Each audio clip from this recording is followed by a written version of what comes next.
Our skeletons have evolved to be able to resist most fractures, but the extreme loading associated with trauma can create sufficient stresses and strains within bone tissue to cause fractures. Following the fracturing of bone, a blood clot forms between the two broken bones. Various inflammatory mediators are released at the site of damage, which recruits cells involved in the repair process. Following inflammation, connective tissue, such as cartilage, starts to form around the site of the fracture, forming a bridge between the ends of the broken bone.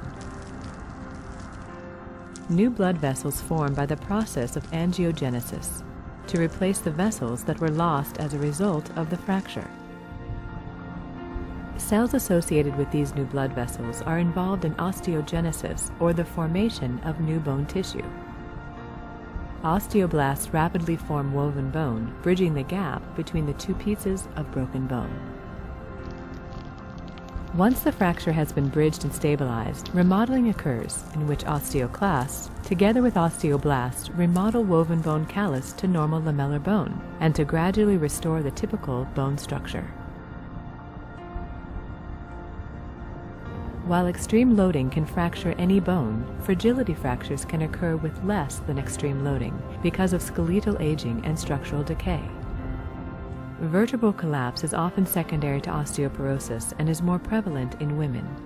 Loss of bone mass can be accelerated following the onset of the menopause, which can give rise to osteoporosis. This loss includes early and progressive declines in trabecular bone, which is more metabolically active, along with progressive declines in cortical bone. Cortical bone comprises 80% of skeletal mass. Cortical bone loss, caused primarily by increases in cortical porosity, may contribute to the increased risk of fracture. Another common fracture site is the hip, which is comprised of both cortical and trabecular bone.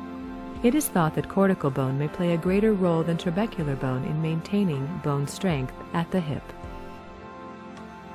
Fractures of the hip have been associated with substantial morbidity, mortality, and healthcare costs.